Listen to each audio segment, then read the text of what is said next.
Hello everyone, Excel की आज की इस क्लास में हम दो टॉपिक्स पे डिस्कस करने वाले हैं। नंबर एक कि जब आपके पास मान लीजिए कि लोन का अमाउंट हो कि आपने कितना लोन लिया है या आप कितना लोन लेने वाले हैं, और रेट ऑफ इंटरेस्ट भी हो, साथ में आपके पास टाइम भी हो, लेकिन आपको यहाँ पर ईएमआई कैलकुलेट करनी हो। तो सबसे पहले हम ईएमआई कैसे कैलकुलेट करते हैं उसमें बात करेंगे। ईएमआई कैलकुलेट करने के लिए आपको पीएमटी का फॉर्मूला यूज करना है। तो आप टाइप करेंगे इक्वल पीएमटी, उसके बाद आप टैब बटन प्रेस करेंगे ताकि आपको ब्रैकेट ना लगाना पड़े, ब्रैकेट ऑटोमेटिक आ जाता है। उसके बाद आपको रेट वाला जो सेल है वो सिलेक्ट करना है। जैसे हमने ये वाली सेल सिलेक्ट की, आपको यहाँ पर क्या करना है, इसको डिवाइड करना है 12 से। उसके बाद आप कॉमा प्रेस करेंगे। एनपीईआर, एनपीआर में आपको क्या करना है, यहाँ पर टाइम वाले सेल को सिलेक्ट करना है और इसको आपको मल्टीप्लाई करना है 12 से। 12 से मल्टीप्लाई इसलिए कर रहे हैं क्योंकि टाइम 2 लिखा हुआ वो ईयर्स में है, तो ईयर्स को जब हम 12 से मल्टीप्लाई करेंगे तो 24 मंथ्स हो जाएंगे, क्योंकि हम ईएमआई कैलकुलेट कर रहे हैं और ईएमआई जो वो मंथली होती है। उसके बाद आप कॉमा प्रेस करेंगे और पीवी में प्रेजेंट वैल्यू आपको सिलेक्ट करनी है जो कि आपका लोन अमाउंट है। उसके बाद आप यहाँ पर ब्रैकेट क्लोज करेंगे और एंटर बटन प्रेस करेंगे, तो आप देखेंगे कि यहाँ पर आपका ईएमआई अमाउंट वो कैलकुलेट हो चुका है। अब यदि आप ये चाहते हैं कि ये अमाउंट रेड कलर में भी आ रहा है और दूसरी बात ये माइनस में आ रहा है, तो ईएमआई अमाउंट माइनस में नहीं आना चाहिए। पीएमटी से पहले आपको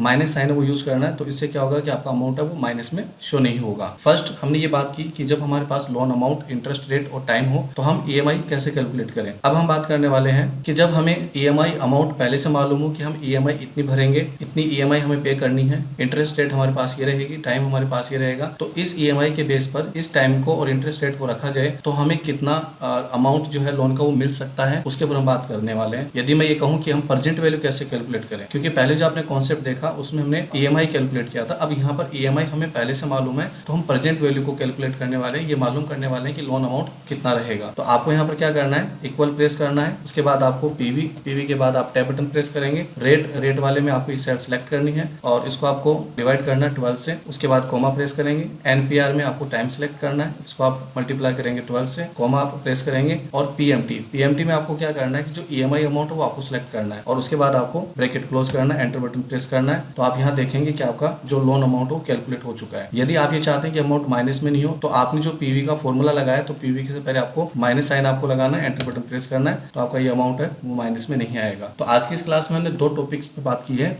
कि जब हमें लोन अमाउंट, इंटरेस्ट रेट और टाइम पता हो तब हम ईएमआई कैसे कैलकुलेट करें, और लास्ट में मैंने बताया कि जब आप ईएमआई अमाउंट पहले से मालूम हो तो हम लोन अमाउंट कैसे कैलकुलेट करें।